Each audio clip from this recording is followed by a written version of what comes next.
Malam Mbak Ihan. Kita mulai. Selamat malam, Bapak Ibu, teman-teman, baik mahasiswa maupun tamu. Malam hari ini kita akan mengadakan webinar tentang disrupsi teknologi dan bagaimana itu mengubah perilaku kita. Kita mengalami bagaimana beberapa tahun terakhir teknologi, terutama ICT, begitu besar dampaknya sampai kebiasaan kita itu berubah, sampai banyak toko fisik itu kosong, ya. Lalu brand-brand yang tadinya besar tiba-tiba menghilang, lalu diganti dengan brand-brand yang baru, ya. Nah, semua ini kebanyakan diinduksi oleh teknologi ICT.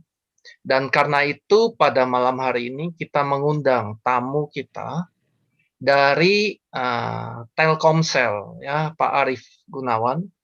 Jadi orang yang sudah bertahun-tahun berkecimpung dalam bidang teknologi ICT dan kita ingin mendengar paparan dari beliau mengenai hal ini. Saya ucapkan selamat datang untuk semua. Selamat menikmati acara ini. Semoga bermanfaat buat kita, memberi penyadaran dan juga membuat kita lebih siap menghadapi berbagai macam disrupsi yang mungkin masih akan muncul, ya, terutama di masa pandemi seperti sekarang. Banyak sekali hal-hal yang tiba-tiba kita harus mengubah kebiasaan kita.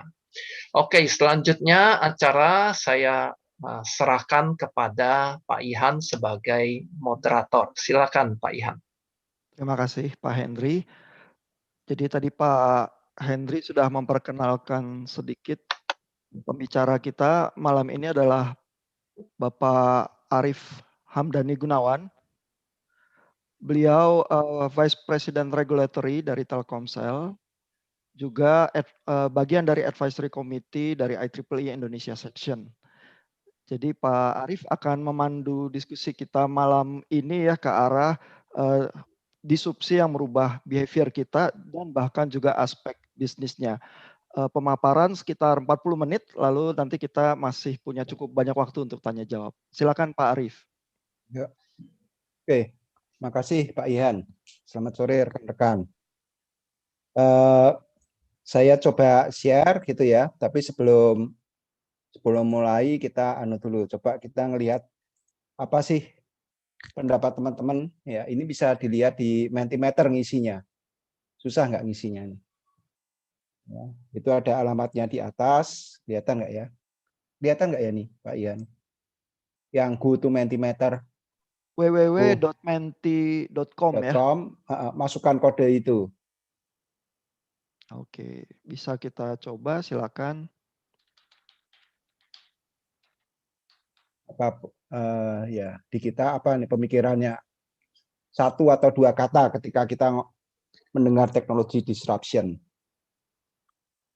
Apa itu internet, apa itu Google, Apple, handphone, anything yang punya ada ide bisa disubmit di situ.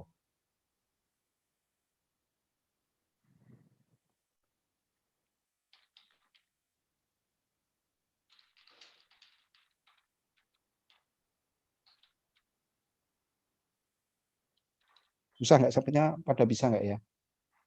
Saya sih bisa Pak. Bisa ya? Iya Pak. Tapi saya kok nggak kelihatan ya. Oh, ada ini. Mungkin belum ada yang submit kali. Sebentar. Iya. Oh, ada delay.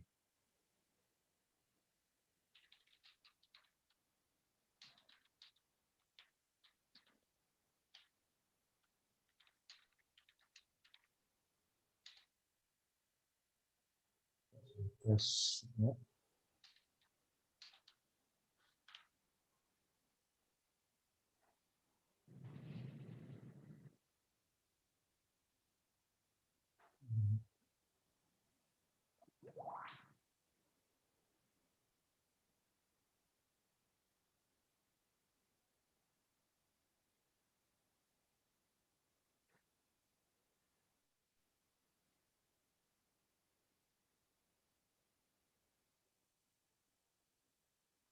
Mungkin sih ada teman-teman juga yang akses lewat HP bisa ada kesulitan sedikit ya kalau harus geser ke browser.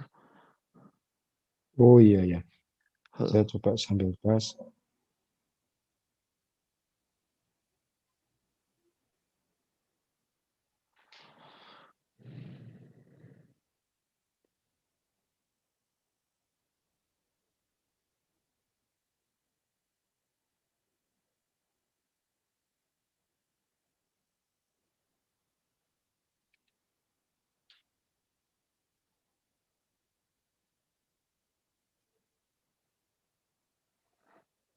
Oh ini kayaknya.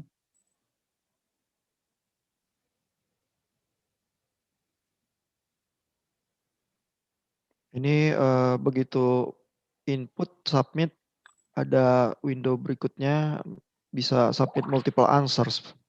Ya, kalau mau nambah lagi sebenarnya. Mm. Kayaknya nggak jalan ini ya. Saya Ini ada Pak Muhammad Rizky Firdaus bilang jalan bisa Pak, tapi nggak saya. masuk inputnya ke Pak Arif ya Pak. Yang ditampilkan ini nggak keluar ya. Oh, Nah, oke. selanjutnya. Rupanya malam ini disrupsi kita belum menyeluruh ya. Iya, betul. Ini kan harusnya ternyata harus di Atau buat Bapak Ibu yang ingin nyumbang kata bisa tulis di chat ini juga kali kata-kata yang terpikir kalau untuk soal disrupsi. ya. Oh, ini masuk nih Pak. Iya. Oke, internet inovasi, perubahan. Rasanya juaranya masih internet dan inovasi ya. Oke. Ya, ini memang sekarang nggak bisa lepas dari itu ya. Tapi karena ini sifatnya peserta rata-rata nih S1, S2, fresh graduate. Campur Pak, tapi Campur ya? kebanyakan S1 Pak. Satu, oke. Nah, ini saya coba bawakan ya. Kita posisinya itu kayaknya udah familiar semua dengan internet. Saya coba sampaikan tidak monoton gitu ya, saya upayakan. Ya, kita tadi sudah lihat ya, rasanya semua familiar dengan internet. Oke. Ya, ini outline dari saya. Kita ngelihat apa sih yang sudah terjadi. Ini suara saya gema nggak ya? Enggak ya? Enggak Pak, bagus Pak, jelas. Oke. Tapi kalau di saya malah bergema ya. Ya. Kita ada 3 outline. Pertama kita ngelihat apa sih yang sudah terjadi, terus apa yang perlu kita siapkan ke depan, sama keadaan sekarang gimana. Ya. Oke. Sekarang pertama kita akan melihat learning from the past. Ya, ini ada kata-kata yang bagus ini. Ya, saya quote.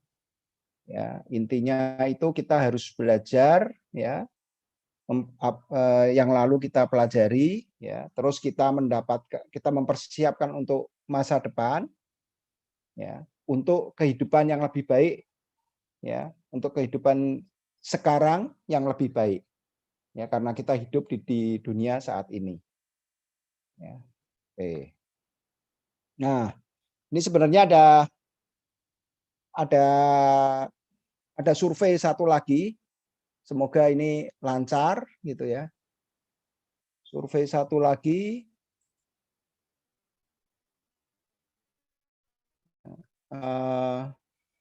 bisa ke menti.com lagi, kita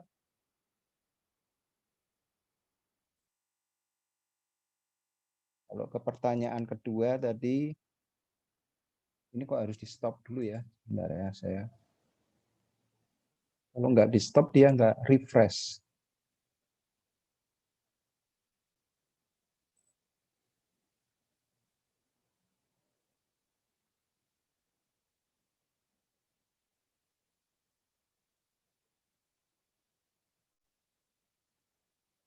Nah, Muncul nggak di menti.com rekan-rekan yang tadi? Muncul Pak, ini kodenya sama ya Pak ya? Sama, nggak di refresh kalau yang tadi belum ketutup. Nah, ceritanya tahun 2010, 2010 ya, itu 10 brand terbesar itu yang bukan merupakan 10 brand terbesar kira-kira apa? Tahun 2010. Ya. Silakan pilih satu.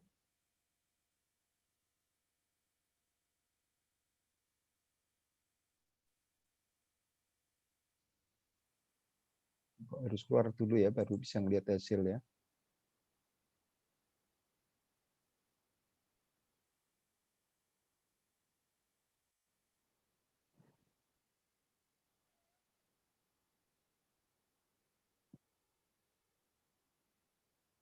Oke.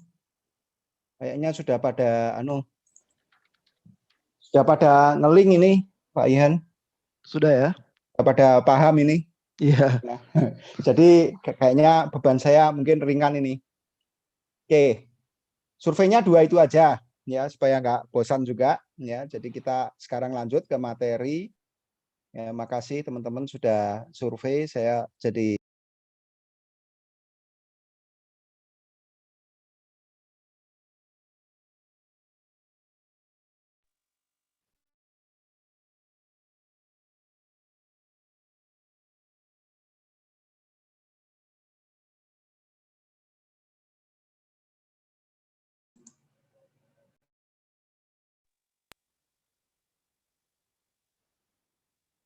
Pak Arif masih bersama kita? Oh ya. masih. Ini model outline nyangkut, saya tak hilangkan outline-nya. Oke.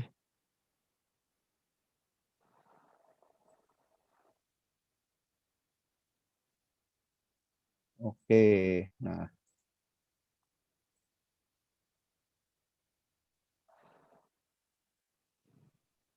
Nah, oke, teman-teman tadi dan jawab rata-rata benar. Ini ada yang menarik nih kita lihat ya. Ini kalau kita lihat 2010 sama 2019 ya. Yang paling menarik ini muncul nama-nama baru. Ya. Yang mendepak nama-nama yang sudah ada. Ya. Itu nomor 1 itu. Ya. Terus nomor 2, biru makin banyak. Biru itu maksudnya di sini perusahaan teknologi, ya.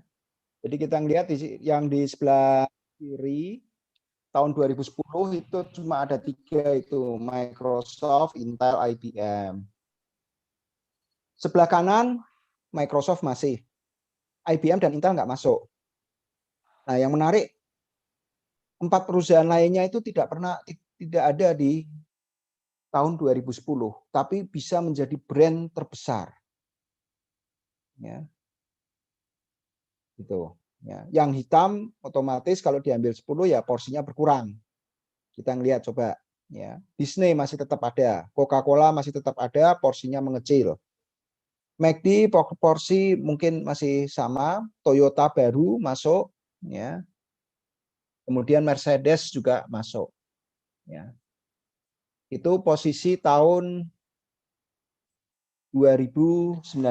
Nah, di tahun 2020 yang lebih seru lagi, kalau dikapitalisasi, ya, yang paling besar Apple, terus Microsoft, Google, ada Tencent, Facebook, IBM, dan lain-lain. Ini nilai kapitalisasi, ya, dari perusahaan-perusahaan teknologi yang meroket luar biasa. Kita bayangkan, kita lihat ini di sini Apple yang saya sorotin, ya, 2010 belum ada, 2019 sudah masuk di situ, ya, menjadi nomor 1 paling besar, ya, sampai dengan tahun 2020. Esensinya apa? Ya, nanti kita melihat ini semua tidak semata-mata hanya karena masalah teknis, hanya masalah teknologi saja, karena harus masuk ke dunia bisnis. Oke.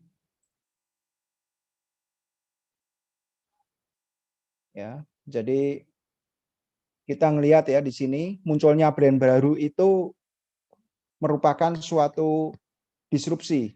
Karena brand ini tidak semata-mata merek, tapi membawa sesuatu yang baru. Ya kalau yang bidang teknologi yang biru berarti membawa teknologi gitu ya. Kalau yang hitam berarti dia membawa kecanggihan di bidang, kalau misalnya kendaraan, mobil, misalnya Mercy atau Toyota, dia mesti membawa teknologi di bidang transportasi yang lebih tinggi, lebih baru daripada yang sebelumnya.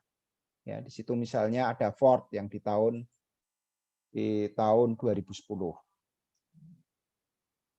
Nah, karena ini pada banyak pelajar, banyak ada dosen ya, ada dari industri juga. Saya tidak mengulas apa yang sudah banyak ditulis ya. Saya hanya memberikan referensi. Ya. Ini kalau mau melihat tren ke depan, saya kasih 2 barometer ya. Pertama ada di MIT Technology Review. Saya nggak tahu ini, saya kebetulan langganan. Semoga ini open ya. Tapi kalau nggak open nanti bisa saya printkan PDF, saya kirimkan. Ya. Yang kedua dari majalah Spectrum. Ini majalahnya IEEE. Ya. Kalau yang punyanya MIT Technology Review itu cerita mengenai 10 breakthrough teknologi.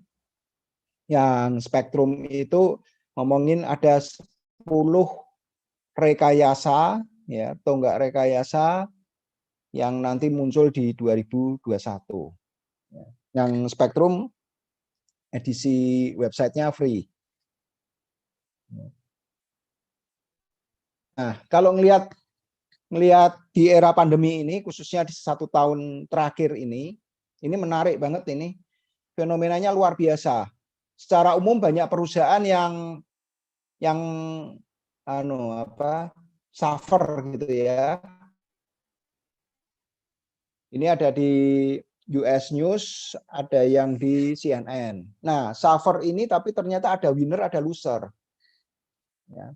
Jadi ada yang benar-benar ancur gitu ya, tapi ada juga yang benar-benar mendapatkan benefit.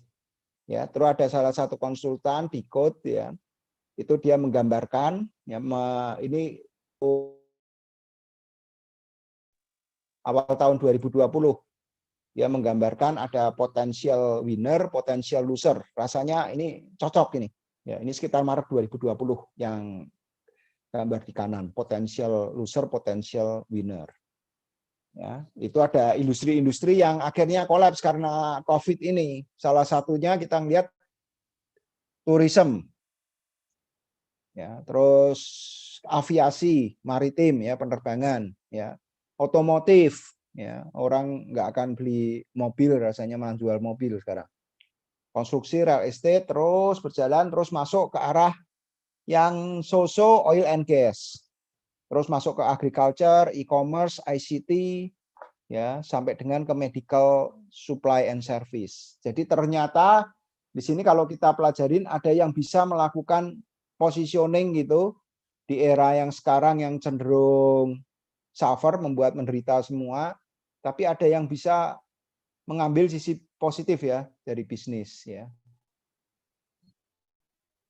Ini prediksinya saya rasa juga ini tepat juga ya sekarang kita alami ini. Nah, oke. Nah, untuk membongkarnya nanti saya pakai teori ya. Kita ngelihat sedikit teorinya, mungkin kalau yang sudah pernah ngoprek ya nanti cepet aja gitu ya. Ini kalau belajar di ini kebetulan saya pernah ngambil di continuing education yang Stanford, building a business model, key successful innovation, kita belajar ada 4 tokoh gitu ya untuk bisnis model. Tapi di sore ini kita belajar 3. Pertama Henry Chesbrough ya dari Berkeley ya. Kemudian Clayton Christensen, ini baru saja meninggal dari Harvard gitu ya. Ini bapak disruption gitu ya. Terus Alex Osterwalder, ini terkenal terutama kalau nanti mendalami mengenai bisnis model Canvas yang akan kita lihat sekarang ini ya. Nah, Henry Chesbrough ini menggambarkan Ya, bisnis model itu sesuatu yang di tengah. Ya. Di sebelah kiri ada domain technical input. Ya, ini saya ganti mouse-nya. Di sebelah kiri ada technical input. Ya, nanti cerita mengenai visibility kalau kita membangun sistem performance. Di sebelah kanan economic output, value-nya apa untuk ke masyarakat, price-nya, profit-nya. Di tengah-tengahnya ini bisnis model. Ya, market, value proposition, value change. Ya. Jadi yang kiri dalam domain technical, yang kanan ini diimplementasikan dalam domain sosial. Nah, yang menarik dari risetnya dia, papernya si Henry Chesbrough, itu dia bilang gini, teknologi biasa-biasa saja dengan menggunakan model bisnis yang canggih. Ya, jadi teknologinya biasa, model bisnisnya canggih. Ya, itu lebih bernilai daripada teknologinya canggih, model bisnisnya biasa-biasa saja. Ya. Kalau kita ngelihat ya, kita kembali ya ke sini ya. Kita ngelihat di sini teknologinya beda-beda tapi ternyata bisnisnya juga beda-beda. Ya, kalau kita membeli keluarannya Apple ya sama keluarannya Samsung yang sama-sama handphone ya. Ternyata walaupun sama modeling bisnisnya beda. Contohnya dalam hal memori. Ya, memori untuk storage data. Ya. Kalau Apple storage datanya pakai cloud. Kalau Samsung pakai hardware. Ya, hardware misalnya pakai memory card. Gitu ya. Model bisnisnya beda. Contohnya search engine. Search engine-nya ada search engine-nya Google, search engine-nya Microsoft. Beda model bisnisnya. Kalau Google itu mencoba karena mungkin usernya juga udah banyak, dia menjual layanan juga ya untuk advertising ke orang-orang pengguna search engine. Microsoft yang memiliki Bing itu tidak melakukan itu. Jadi bukan semata-mata karena core produknya, tapi bisnis modelnya juga beda. Ini yang disoroti oleh Henry Chesbrough ya. Jadi dia bilang kalau teknologi biasa-biasa saja dengan model bisnis yang canggih itu luar biasa. Daripada teknologi canggih, model bisnisnya biasa-biasa saja. Ya. Nah, terus yang lebih seru lagi, ya, ini dari Christensen, dia membuat bisnis model ini banyak dipakai untuk dunia inovasi atau startup.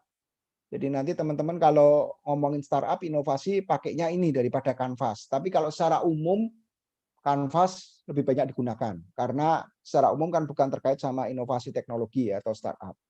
Ya, tapi kalau startup saya sarankan nanti pakai ini gitu ya.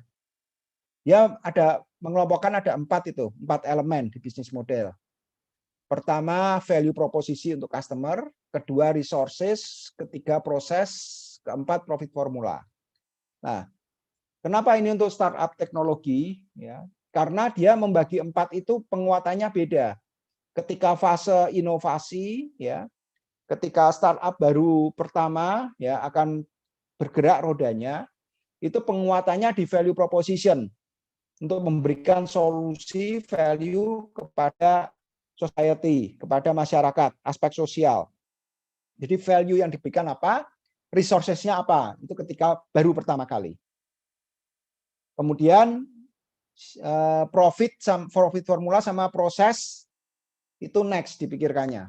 Ya, titik beratnya di situ. Nah, ketika ngomongin sustaining innovation, inovasinya sudah mulai berjalan, sudah ada usernya, sudah punya sponsor atau punya investor, ya, mulai streamlining proses yang benernya gimana. Itu dalam fase sustaining innovation.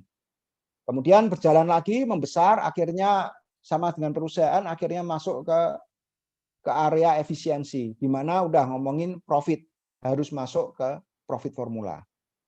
Ya. Nah ini yang menarik yang dibuat oleh Christensen. Ya. Jadi ini model bisnis yang rasanya wajib gitu ya kalau kita masuk ke dunia inovasi untuk diketahui.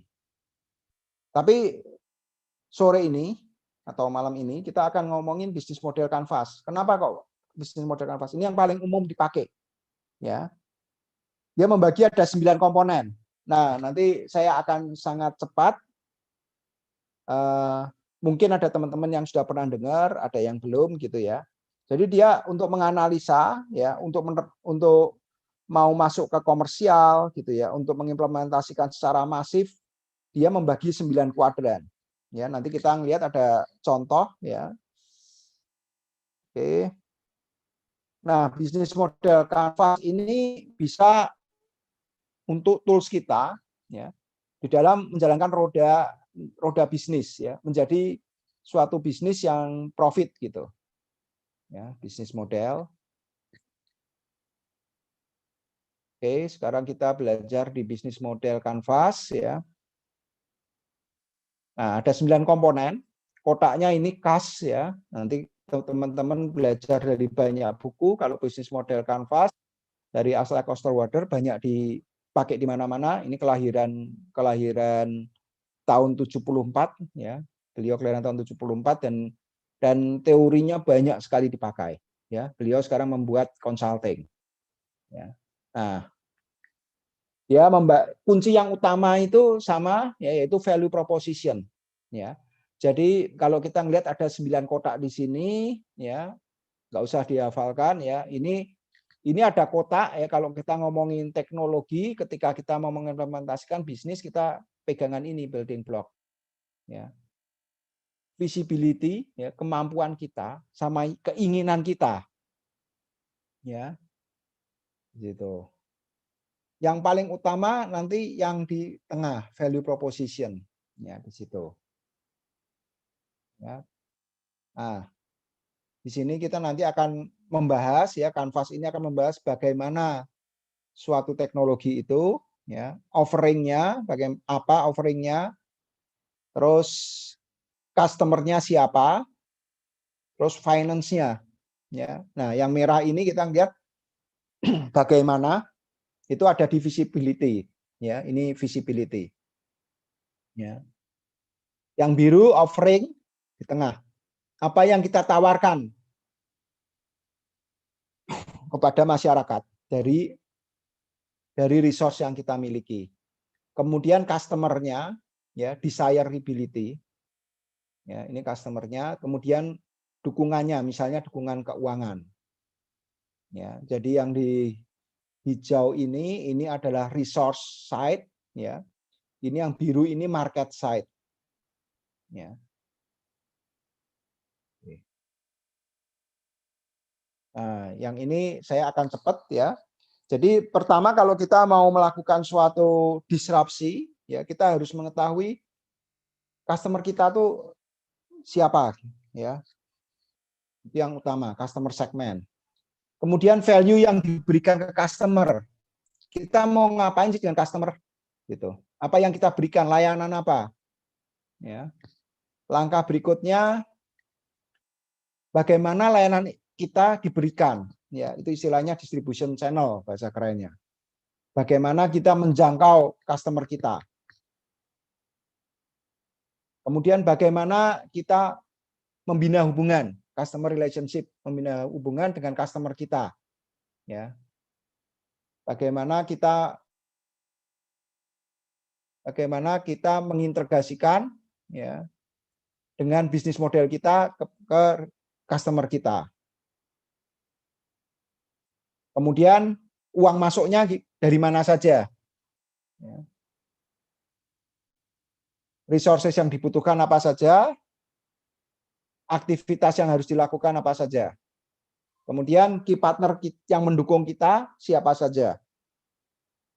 Terus bagaimana cost itu ditulis. Ya. Cost itu distrukturkan bagaimana. Ini kayaknya sepele, tapi ini kalau didalamin, khususnya bagi orang-orang keuangan, accounting, ini sangat bermakna. Ya. Misalnya kayak teknologi postpaid. Kita punya layanan sifatnya postpaid, mungkin pakai layanan apps apa gitu ya, postpaid. Intinya suruh bayar dulu. Bayarnya di belakang. Sama prepaid, bayar dulu baru diberikan layanan. Nah, ini mekanisme secara keuangannya harus sangat konsisten gitu ya ketika kita memilih ya, apakah itu sifatnya seperti hutang ya atau disebutnya sebagai piutang atau ada mekanisme yang lainnya.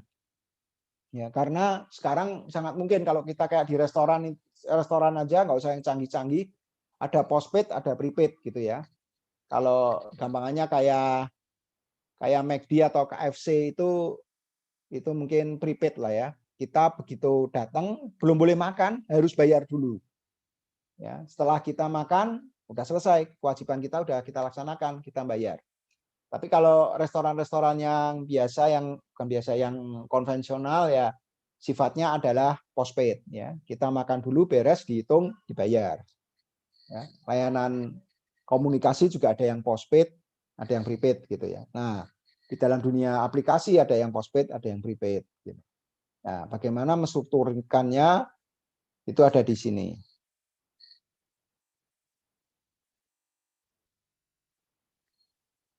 Oke, tools-nya macam-macam ya. Ini juga ada edisi free ya, Strategizer. Ini consultingnya punyanya Alex Osterwalder, ya penciptanya BMC. Nanti kalau teman-teman ngoprek bisa atau di searching ya, Strategizer. Ini ada versi yang free-nya, gitu. Berbatas waktu, nanti bisa mencoba mengisi atau kolaborasi dengan rekan-rekan. Ada lagi tools yang cukup bagus juga, Miro. Miro ini sebenarnya collaboration tool gitu ya. Jadi kita bisa membuat mekanisme terus kita mendiskusikan gitu ya di situ untuk memecahkan satu kasus atau ingin membuat sesuatu gitu ya. Gitu.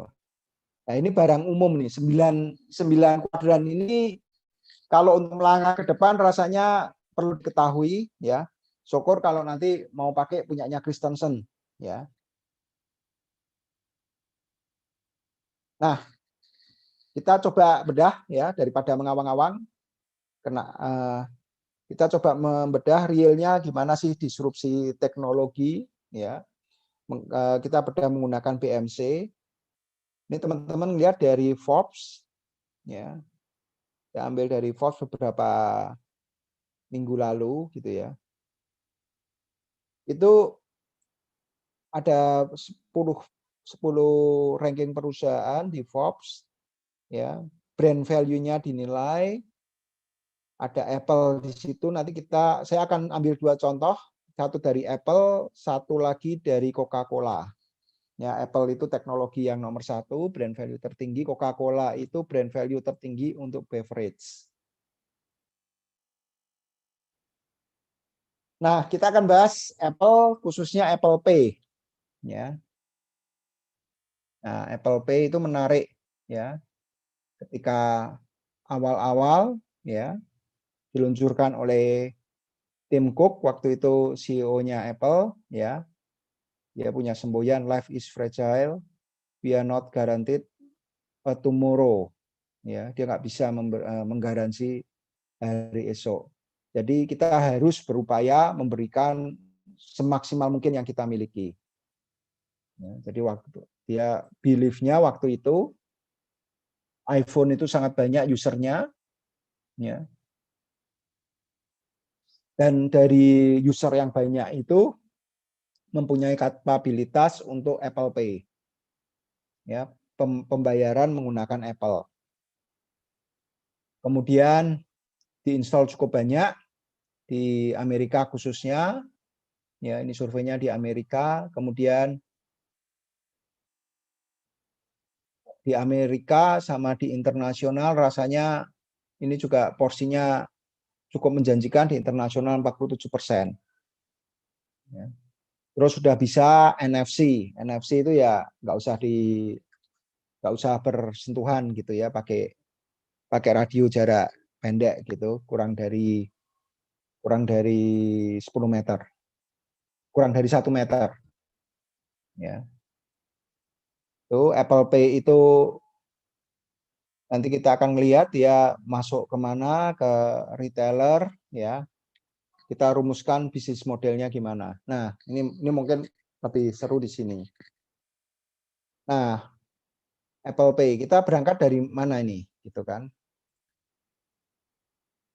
Kita berangkat dari, kita lihat di sini, apa yang jadi kuncinya kalau mau membedah ini, kuncinya apa yang kita buat, apa yang kita ketahui ya kita tuliskan dulu, gitu ya. Gitu. Value proposisi, ya saya suka berangkat dari sini karena ini center dari custom ke arah customer sama ke arah resources kita, apa yang kita miliki sama apa yang kita berikan. Ya. Nah, di sini kalau ngomongin Apple Pay, kira-kira apa yang bisa diberikan? Bisa membuat pembayaran yang seamless, tanpa ngeluarin uang, tanpa melihat tanpa notifikasi pakai sistem yang lain, langsung pakai handphonenya itu sendiri. Terus juga bisa secure karena ada di hardware. Nah, customer-nya siapa? Customer-nya, ini cerita dulu, waktu pertama kali, yaitu iPhone user. Waktu itu iPhone 6 sama Apple Watch. Ya. Customer segmennya itu. Kemudian resources-nya, apa yang diperlukan? Ya, buat sistem. Ya. Ini sistemnya dia, Facebook, Touch ID, iTunes, dan lain-lain. Ini software-softwarenya dari Apple yang diperlukan. Terus revenue stream-nya, ya. Ini jadi pertanyaan, ya. Pertanyaan, dapatnya uang terus dari mana, gitu kan? Kalau sudah gini. Nah, oke, dipikirin dapatnya uang dari mana? Keluarlah ini, ya. Keluarlah ini. Kira-kira dimodelkan gini, berarti flow-nya, ya. Flow-nya di sini ada merchant, ya, pemilik toko, merchant. Ada 220.000 merchant, misalnya McDonald, Walgreens, ini jual grocery, jual obat gitu ya di Amerika. Dia punya 220.000 merchant. Terus ada resources ini diberikan, dinikmati oleh customer. Ya. Seamless secure mobile payment, ya, positioning ini diberikan kepada iPhone user maupun Apple Watch. Ya. Nah, kita membutuhkan pihak ketiga kalau ngomongin uang. Misalnya dengan bank sebagai issuer. Misalnya Bank of America, Citibank, Chase gitu ya. Jadi ini mendukung 220.000 merchant tadi. Ya. Jadi Apple mendeliver ke konsumennya, ya, melalui 200 lebih bank, 220.000 merchant. Ya, ini channel yang akan digunakan Apple Pay. Nah, kalau udah gini mulai ke gambar, ya. Berarti kalau kayak gitu, ketika mau mendeliver ini, itu mengakses, ini bisa memungut uang. Tapi kalau mau memungut uang apa ya laku gitu kan? Makanya dia nggak berani memungut uang kalau transaksi. Ya, dalam hal ini jadinya kalau dari pengguna iPhone melakukan transaksi menggunakan Apple dibuat free, ya, tapi akibatnya Apple tidak memperoleh uang sama sekali. Nah, ini harus dipecahkan, ya, nggak boleh nyerah. Nah, oke, kita buat sekarang customer-nya merchant itu kita jadikan customer juga, ya, dari Apple, ya.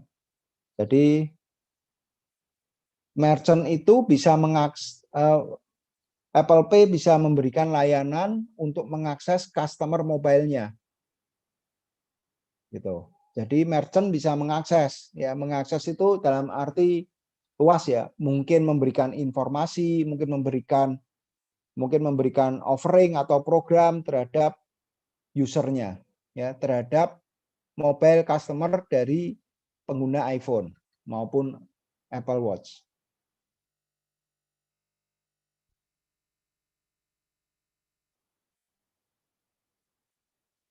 Oke. Nah, tapi kalau kayak gini, ya, kalau dipungut biaya kembali, kira-kira merchantnya ini mau nggak sih kalau dikasih biaya? Oh, nggak mau. Makanya nggak berani Apple ngasih biaya ke situ. Ya. Jadi masih nggak dapat uang ini. Revenue stream-nya masih 0. Udah buatnya susah, revenue stream-nya 0. Nah, putar-putar lagi kan, dipikir-pikir caranya gimana supaya dapat uang. Didefinisikan. E-partner itu didefinisikan, ya. Card network tadi, ya, card network itu ya, prinsipal, ya, yang bertanggung jawab terhadap credit card network kita atau bisa juga debit card network kita. Misalnya Amex, ini nggak gitu populer di Indonesia, ada Visa, ada Mastercard, ini sangat populer di Indonesia. Issuing bank, ya, ini disebutnya issuer kalau di dalam bisnis keuangan, ya. Itu misalnya kalau di Amerika ada Chase, ada Bank of America, ada Citibank. Nah, ini berinteraksi, ya. Issuer bank bisa berinteraksi sama merchant, ya. Jadi merchant ini diberikan, Apple Pay bisa memberikan platform nanti, ya. Dia menyediakan key activities, ya, di sini, ya, berupa dari issuer bank, ya, sama dari principal, ya, untuk bisa dengan mudah ke merchant, ya.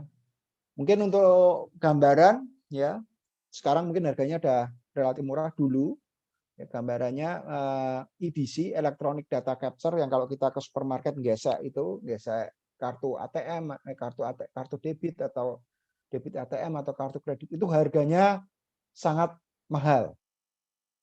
Ya. Nah, kalau merchant suruh beli itu, kalau skalanya merchantnya besar, mudah, nggak ada masalah. Tapi kalau kecil, apalagi nilai transaksinya juga kecil-kecil, itu pasti berat. Ya. Nah, Apple mencoba posisi itu. Ya, dia membantu memproses, ya, membuat aktivitas, membantu memproses dari principal dan dari issuer, ditawarkan ke merchant. Ya. Kemudian merchant juga ditawarin bisa mengakses mobile customer. Nah, ini udah mulai kebentuk. Dan menyediakan layanan transaksi yang sangat secure, gitu. Ini dia bisa menawarkan, ya. Jadi key partner tadi juga dilihat sebagai customer, ya.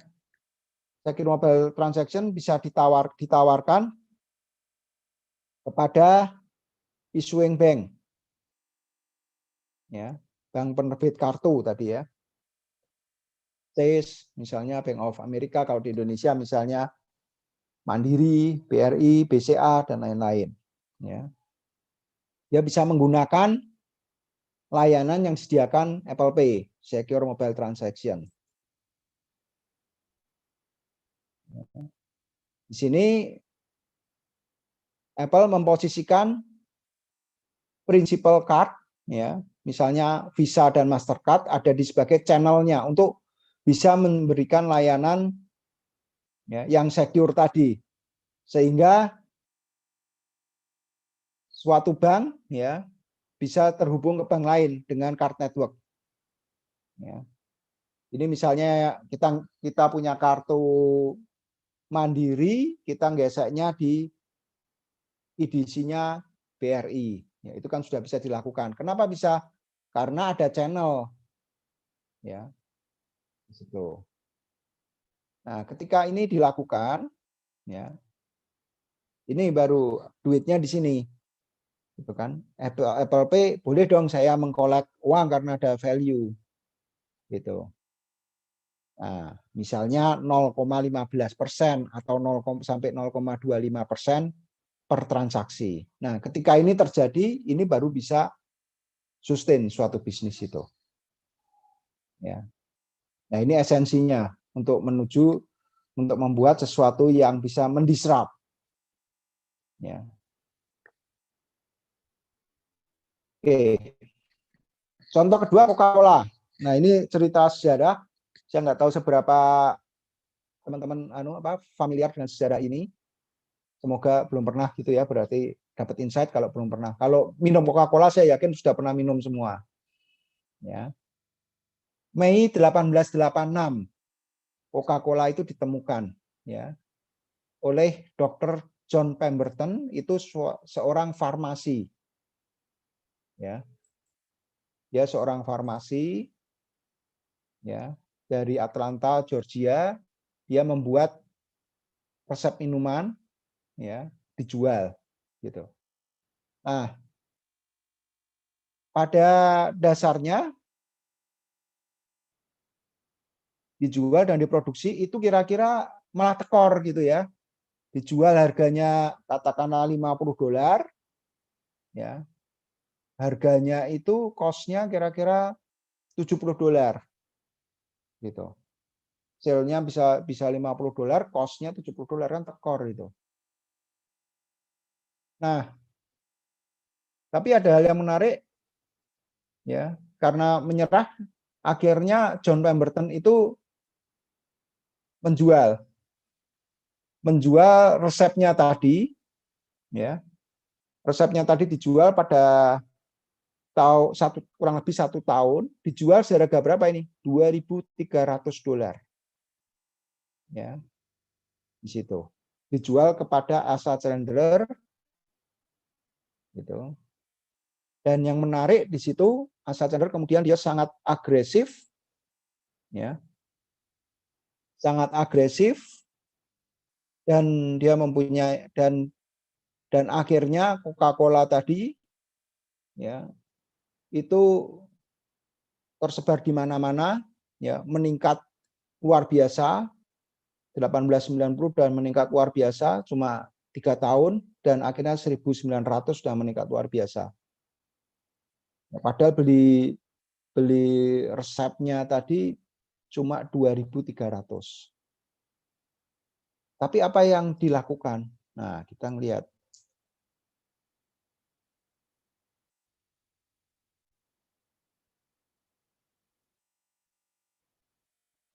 Nah, kita ngelihat di sini ya.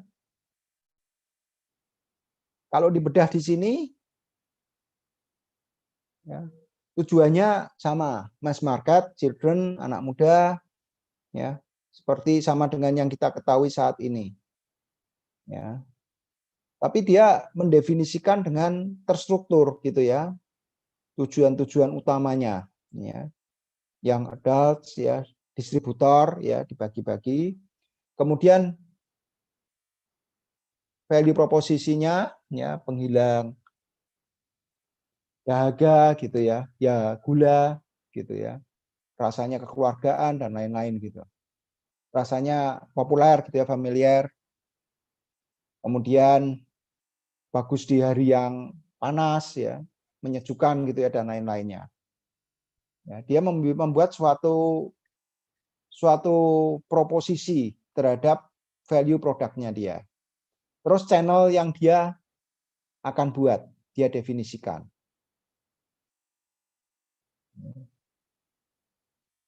Nah, akhirnya dia setelah lengkap semua, yang menarik di sini dan ini terjadi, dia harus kuat di revenue stream, yaitu kebijakannya dan saya rasa masih relatif sama, dia menetapkan harga yang fix untuk setiap botolnya. Ya, makanya kita melihat itu relatif sama ya harga Coca-Cola. Ya. Dan dia mendetailkan semuanya. Dia memilih itu untuk untuk menghasilkan suatu revenue. Ya, jadi akhirnya dia menggunakan keunggulan fixed fee per battle. Oke, itu kita ngelihat itu. Kalau kita menguasai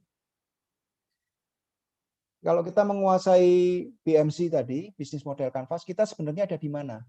Nah, kalau dilihat di kayak analogi kayak tanda tangan gitu ya, orang tanda tangan. Sebenarnya kita kalau menguasai itu kita masih di depan ini.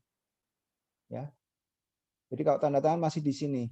Ya, inovasi ditambahin kita menguasai bisnis model, itu kita belum bisa mendisrupt. Kita masih harus mengeksplor, harus learning, harus jalan. Gitu. Setelah explore kita baru bisa melakukan exploitation. Ini baru earning. Ya. Jadi ini saja belum cukup, apalagi tidak tahu ini, gitu ya. Saya akan mengambil beberapa refleksi, gitu ya. Radio dan TV, teman-teman kan tahu mana dulu yang ditemukan, rasanya sudah pada tahu, ya. Mungkin radio atau TV. Ini saya soalnya nggak bisa. Radio atau TV. Ya. Ada yang mana dulu yang ditemukan? Ada yang tahu? Radio dulu atau TV dulu? Radio dulu atau TV yang ditemukan? Tampaknya radio karena lebih sederhana ya Pak ya? Ya, radio. Radio dulu ya. Oke. Nah, radio ditemukan dulu. Nah, yang menarik itu ketika TV ditemukan, orang hanya berpikir ini hanya sekedar radio yang ada gambarnya. Ini hanya radio yang ada gambarnya, ya. Sesimpel itu. Ya canggih, tapi ini cuma sekedar radio yang ada gambarnya. Tapi kalau orang berpikiran kayak gitu nggak akan maju terus. Nggak akan lebih maju. Ya. Karena apa? Karena TV itu harganya tentu saja lebih mahal. Dari sisi penyiarannya lebih mahal, persiapan kontennya lebih mahal, terminalnya juga lebih mahal daripada radio. Kalau orang hanya berpikir ini hanya radio yang ada gambarnya, ya udah, TV tidak akan berkembang. Tapi ternyata tidak seperti itu. Ya. Yang bisa masuk TV nggak bisa masuk radio ada nggak? Ada, banyak. Ya. Misalnya apa? Pemandangan alam, gambar air terjun gitu ya. Kalau itu saya ceritakan di radio selama setengah jam kan apa ceritanya nggak karuan gitu ya, pemandangan alam gitu. Terus pertandingan tenis meja, kalau saya ceritakan di radio kira-kira ngomongnya gimana tuh penyiarnya, ya. Kalau pertandingan sepak bola masih bisa itu ya diceritakan di radio, tinju masih bisa, tapi kalau pingpong udah nggak karuan itu diceritakan di radio, belum selesai ngomong bolanya udah pindah gitu kan. Pertandingan catur, kalau disiarkan di radio kayaknya sangat konyol itu, ya. Di Jepang, di Korea itu ada channel TV untuk pertandingan catur, ya catur tradisionalnya dia. Ada channel TV untuk sumo kalau di Jepang. Sumo kalau diceritakan di radio juga nggak seru kali ya. Jurusnya itu aja. Kalau tinju kan masih bisa pukul sana, pukul sini. Kalau sumo kan isinya berpelukan terus gitu ya. Kalau diceritakan di radio kayaknya nggak seru gitu ya. Nah, akhirnya yang namanya televisi itu beda sama radio. Bukan sekedar suara yang punya gambar. Sehingga banyak sekali akhirnya yang muncul di TV yang memang nggak cocok untuk diradiokan. Jadi punya segmentasi yang berbeda. Ya, itu harus sampai itu esensinya. Contoh yang lain yang kita sehari-hari, fixed phone, telepon kabel, teleponnya di rumah, sama cellular phone, ya, yang ditemukan kan fixed phone dulu, ya. Nah, waktu cellular phone ditemukan, orang hanya berpikiran simpel, ini mobil apa, ini handphone yang bisa bergerak karena pakai wireless, pakai seluler. Tapi kalau orang berpikir seperti itu nggak akan maju, cuma segitu aja. Dia harus melakukan eksplorasi, ya. Karena cellular phone itu berbasis radio, bisa bergerak, bisa mobile, Akibatnya bisa individual, bisa personalize. Akibatnya muncul yang namanya, wah, kalau gitu ringtone-nya bisa dibuat masing-masing orang beda-beda. Kalau gitu address book-nya beda-beda, dikasih fitur address book. Kalau di pesawat telepon rumah ya nggak laku, address book-nya kan itu kan diakses bersama-sama. Ya. Terus messaging system sangat booming SMS ya, karena SMS itu ditujukan personalize ke individu. Ya.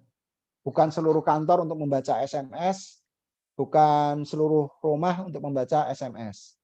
Ya, akibatnya dengan positioning yang lebih fokus tadi ke arah individual, personalized, cellular phone banyak aplikasi yang keluar, tidak hanya ringtone, tidak hanya address book, tidak hanya SMS. Banyak aplikasi-aplikasi personal yang berbeda-beda.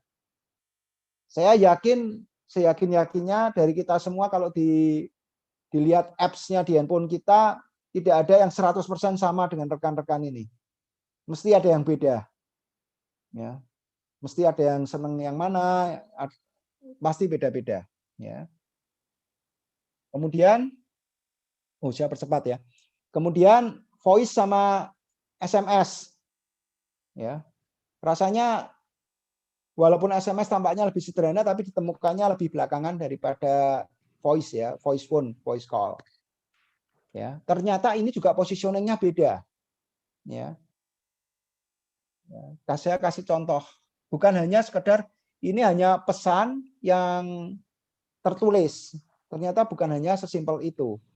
Ya. Ketika saya sedang rapat, saya ditelepon, ya. Saya ketika belum populer apps ya, saya akan bilang SMS saja, saya lagi rapat. Jadi ada positioning yang beda sebenarnya. Ya. Atau dikasih tahu alamat seseorang yang alamatnya panjang, akhirnya saya bilang di SMS saja dong, gitu. Jadi memang benar-benar ada yang ingin di SMS-kan, bukan di voice-kan. Padahal lahirnya dari voice duluan kan. Voice duluan baru SMS. Kalau orang berpikir logik, berarti induknya voice, apa yang bisa ada di voice ada di SMS. Ternyata beda. Gitu, ya. Contoh lain, waktu seorang ulang tahun, ya, supaya seru gitu ya, atau hari raya, pukul 00.00 diberi ucapan selamat ulang tahun. Ya, kepada saudaranya, ya, kepada pacarnya gitu ya. Ya boleh-boleh aja. Kalau itu fix phone kan kita mikir gitu kan. Ditelepon mengucapin selamat ulang tahun jam 00.00. Takutnya bukan seneng, takutnya mengganggu gitu kan. Tapi kalau SMS kan ada positioning beda. Gitu kan. Kalau sempat, kalau enggak ini ya direspon atau besoknya gitu ya. Ya tapi mengucapkan itu bisa-bisa aja. Ya. Saya dengar seorang lulus, saya langsung kirimkan message gitu kan. Kalau telepon kan takutnya sibuk gitu ya. Lagi ngurus apa. Kalau SMS kan sekedar kita memberikan atensi yang sangat reaktif terhadap concern waktu. Kalau orangnya memiliki urgensi yang sama bisa dibalas tapi tidak mengganggu. Ya. Nah, kita lihat lagi contoh berikutnya, Vicon dan webinar. Ya, webinar ini. Ya, saya makanya banyak istilah di sini, sengaja memancing teman-teman nanti supaya di-searching atau dilihat gitu ya. Ini sudah beda ya dengan meeting-meeting konvensional. Ya. Nah, ini teman-teman harus menyadari ya. Baru-baru ini sering disinggung di sini lost learning. Ya. Nah, ini memang banyak yang hilang karena digital, karena online. Tapi sebenarnya nggak semata-mata disalahkan online-nya. Ya, ada offline, ada online learning. Ya, offline itu yang klasikal tatap muka. Kalau di sini ada yang mahasiswa tingkat 1, mahasiswa semester 2 mungkin belum pernah merasakan kuliah tatap muka yang sebenarnya gitu ya. Kuliahnya ya tatap komputer bukan tatap muka gitu ya. Nah, ternyata offline sama online itu memang ada lost learning sekarang. Tapi tidak semata-mata salah online-nya. Ya. Saya kasih contoh gini. Kalau ada guru terlambat di sekolah yang konvensional, guru terlambat 5 menit, 10 menit, kira-kira pulang atau tidak para siswanya atau mahasiswanya. Saya jawab langsung, nggak pulang. Ya kan? Kalau terlambat 5 menit, 10 menit, 15 menit bahkan, ya, antara berharap supaya gurunya nggak datang, dosennya nggak datang, atau berharap supaya dosennya datang gitu ya. Ya, motivasi beda-beda. Tapi lepas daripada itu, ya, kalau itu di dunia fisik, itu waktu yang ada digunakan untuk interaksi, ya, atau pengayaan. Akibatnya apa? Ada value informasi yang bertambah. Ya, akibatnya ada value informasi yang bertambah. Minimal update mengenai hal-hal yang tidak terlalu relevan. Istilahnya mungkin bisa aja bahas tugas, bahas PR, ngerasani apa ya? Ngomongin gitu ya, ngomongin gurunya, ngomongin temannya. Tapi itu kan bagian dari aktualisasi. Ya. Nah, itu terjadi di offline. Kita bayangkan seberapa mengerikannya kalau di online itu tidak ada seperti itu. Ya. Akibatnya tidak ada mekanisme, tidak ada sarana untuk penambahan informasi dengan media yang tidak formal.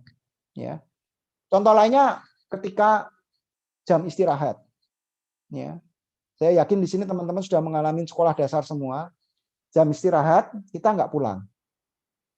Ya, ada yang buat PR, ada yang mungkin ngobrol, ada yang makan, ada yang mungkin lirik-lirik orang yang disukai gitu kan.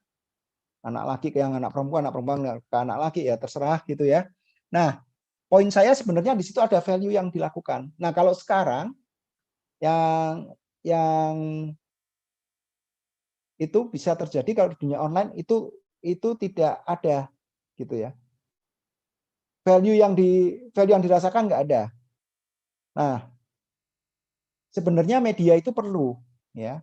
Kalau saya ngambil contoh ya, mungkin teman-teman juga bisa searching di even di Harvard, MIT, Stanford itu ada janjian dipasang di webnya untuk main game bareng, terus di-zoom-kan.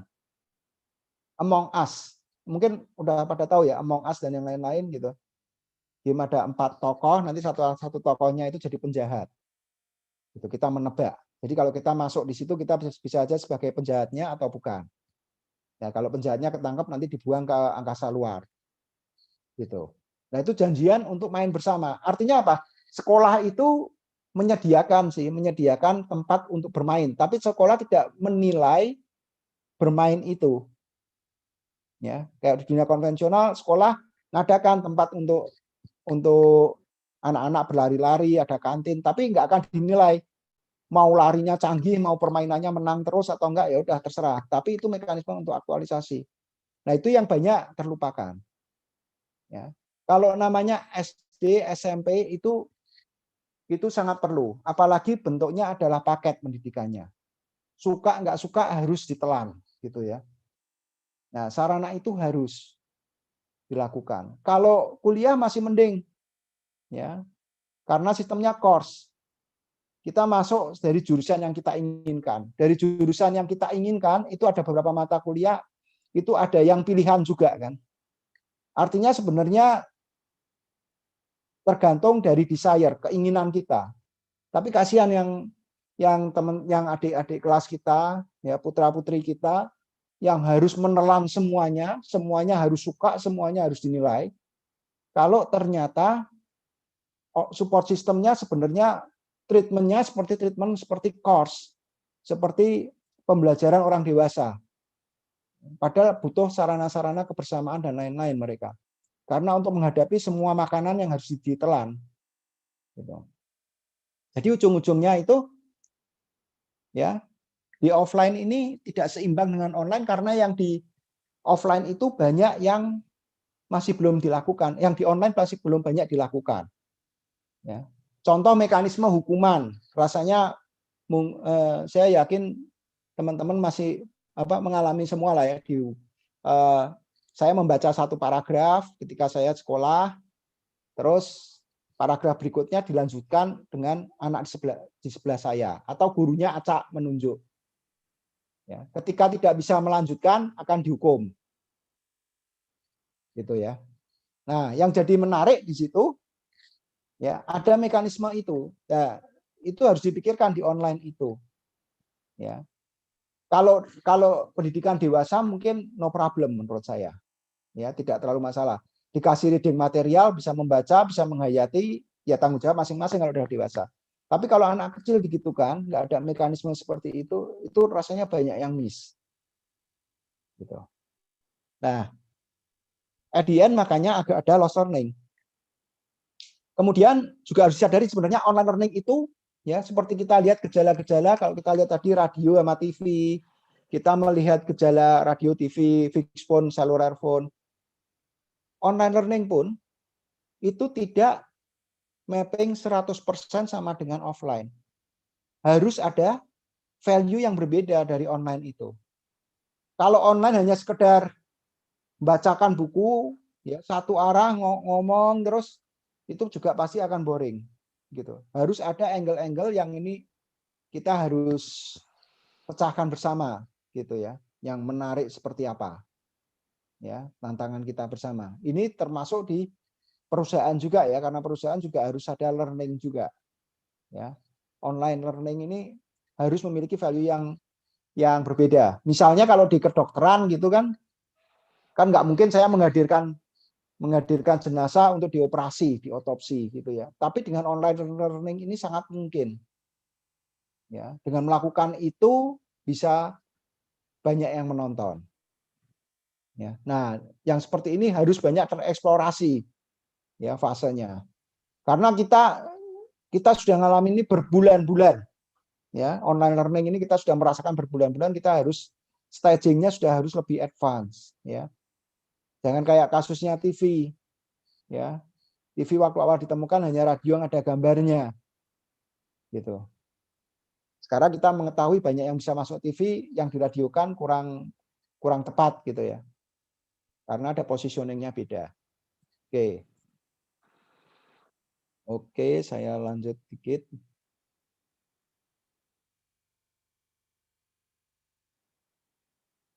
Ini.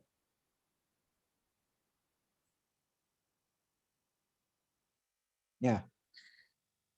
Nah, ini sering untuk diskusi gitu ya. Jadi kita ada dua pendekatan ini, berbasiskan kemampuan kita atau berbasiskan keinginan kita. Nggak ada yang salah. Ya, kita di dalam melakukan inovasi atau disrupt gitu ya. Kalau berdasarkan kemampuan kita visible. Ini ada yang gambarkan ya, periskopik ini menggambarkan berdasarkan data-data. Dia membandingkan Apple sama Google. Ya. Ini penemuan-penemuan ya. Kalau dimodelkan para pemilik paten ya titik-titik ini itu menggumpal kalau di Apple ya, menggumpal dengan center yang sangat kuat. Ya. Sementara kalau Google ya itu terlihat lebih luas gitu ya, tidak tersentralisasi. Ya. Jadi kalau dibuat tendensi, ada yang satunya publik, satunya sangat private. Ya. Kira-kira yang mana? Ya, jadi yang publik itu heavy-nya Google, Apple heavy-nya ke arah private. Ya, tertutup mekanismenya. Kemudian company driven sama event driven. Ya, kalau Apple itu sangat company driven. Namanya juga berbasis visibility. Ya, company driven. Bukan atas event driven. Ya. Kemudian involvement-nya terbuka atau tertutup. Ya, kalau di Apple itu akan sangat tertutup. Ya, di Google terbuka. Google itu terkenal dia sangat mudah membuka perusahaan, membuka layanan, tapi juga sangat mudah menutup layanan.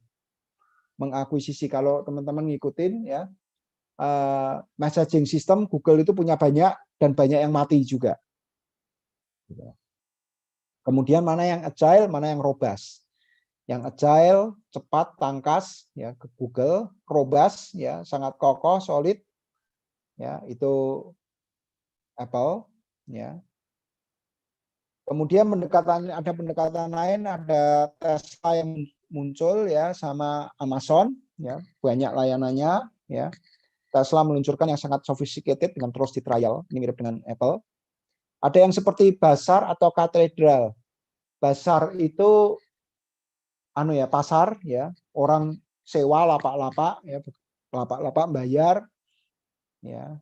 Nanti jadi dia sebenarnya tidak dikontrol A sampai Z ya, tergantung penyewanya. Penyewanya mau untung, mau rugi, mau jual mahal, mau jual murah ya.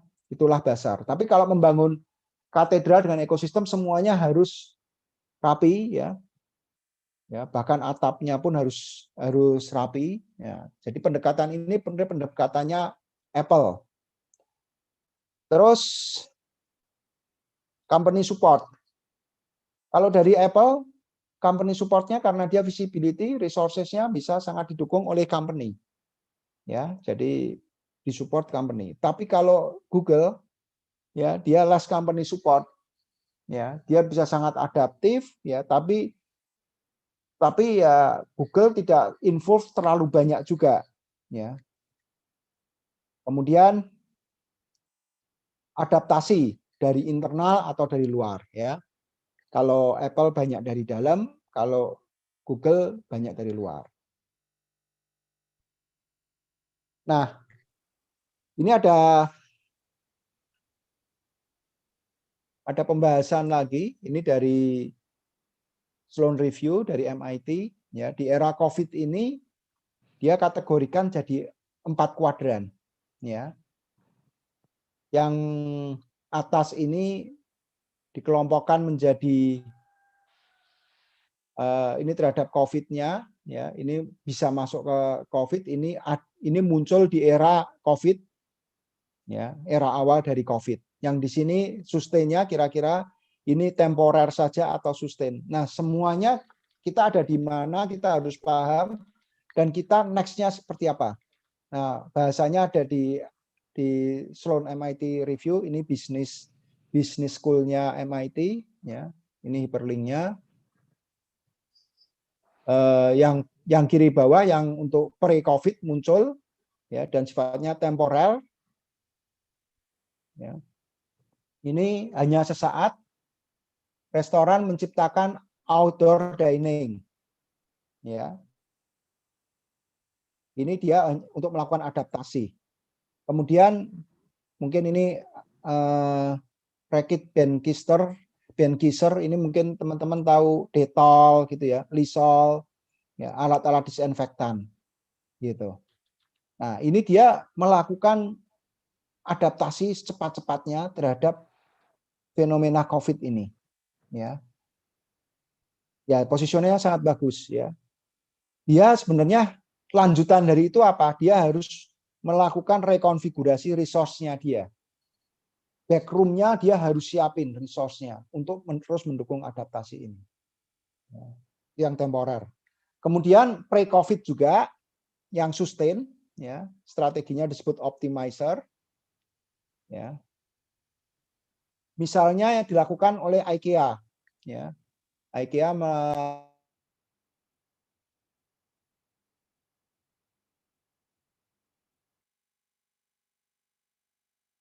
Arief kena mute, Pak.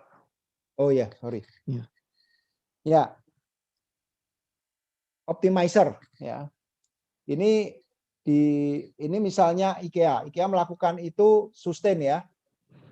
Jadi dalam arti untuk jangka panjang dia menyediakan augmented reality supaya orang bisa membayangkan. Ya, United Airlines ya. Itu dia banyak mengeliminasi biaya-biaya ya waktu itu. Nah, kalau kita ada di kuadran ini ya, dalam jangka panjang sustain di awal ini kita ujung-ujungnya harus terus melakukan efisiensi dan efisiensi. Ini yang bisa kita lakukan. Ya. Kemudian kalau kita jadi leading trailblazer, ya. Misalnya perusahaan-perusahaan besar yang menjual masker, ya. Saya nggak tahu kalau Nike, Adidas itu asli apa enggak ya. Tapi kayak Hard Rock Shop gitu ya. Dia ngeluarin masker. Ya, dan ada beberapa branding ya, merek-merek internasional, merek besar ngeluarin masker dengan brand-brandnya dia. Ya, dia mencoba beralih. Ya. Terus ini banyak home equipment juga, Dyson and Ford ya mengeluarkan ventilator. Ya. Nah, ini yang leading ya. Next step-nya apa? Dia harus melakukan penemuan-penemuan terus untuk problem baru. Nah, yang paling enak sebenarnya yang trendsetter. Ya, ini jadi yang terdepan, terkemuka. Ya. Ini misalnya hospital, ya itu direkayasa rumah sakit untuk memberikan layanan telemedicine. Ya. Saya nggak tahu seberapa populer di Indonesia. Jadi dokternya itu juga bisa WFH. Dokternya itu mungkin bisa di rumah sakit yang lain. Ya. Di sini gambar-gambar misalnya dia berobat, dokternya nonton dari jauh, memberikan advice dan lain-lain, ya gejala-gejala dia bisa monitor. Ya, ini nanti mungkin akan menjadi trendsetter. Ya, jadi nanti mungkin teman-teman mahasiswa juga nggak boleh iri kalau mahasiswanya kumpul, dosennya ngajarnya dari tempat yang enak gitu, dari restoran, dari mana ya udah nggak apa-apa gitu ya. Itu bisa aja terjadi. Ya. Gitu. Atau dosennya paralel juga, ada beberapa kelas yang lainnya. Ya. Kemudian perusahaan-perusahaan juga sudah mulai, ya, ini banyak sekali perusahaan di Indonesia sudah mulai melakukan remote work sama learning, ya, mekanisme approval dan lain-lain. Ya, ini yang kita lihat di MIT. Harvard meluncurkan juga ya program yang case lesson learn juga. Dia meluncurkan, Harvard itu terkenal universitas yang paling bagus di dunia, tapi juga paling mahal di dunia. Ya, dia meluncurkan beberapa inisiatif pathways untuk master yang bisa ditempuh melalui online, yang harganya relatif lebih murah. Kalau nanti keterima di Harvard itu bisa dipotong. Ya, Harvard rugi apa enggak? Kalau dia kuliahnya misalnya mahal sekali, ya, dengan menempuh pathways yang murah itu kira-kira Harvard rugi apa enggak? Ya bisa dibilang rugi, bisa dibilang enggak, tapi kita ngelihat faktanya. Ya. Kalau secara langsung kayaknya rugi, tapi kalau program-program itu diminati sampai ratusan orang, sedangkan kelas konvensional cuma 40 orang, dan yang ratusan itu bukan harus menjalani proses acceptance juga. Nah, itu alih-alih malah rugi, alih-alih malah menjadi peluang. Ya, dan itu dilakukan ternyata hasilnya sangat luar biasa. Nah, ini kompetisi akan makin kuat ya, makin banyak gitu university yang juga menawarkan layanan-layanan ini. Saya rasa BINUS juga sudah siap untuk menuju ke situ, sudah memulai untuk langkah ke situ. Pak Arief, sorry ya. Ini kebetulan udah jam 8.30 dan Bu Kesia juga bilang udah ada beberapa pertanyaan. Bagaimana kalau kita lanjut ke beberapa pertanyaan? Oke, ya. Ini padahal lagi seru sih soal bisnis lagi pandemi ya. Tapi siapa tahu nanti masih berhubungan ya. Kita lanjut dengan pertanyaan ya Pak Arief. Iya Bu Kesia, silakan Bu. Baik. Ditampilkan pertanyaannya Bu.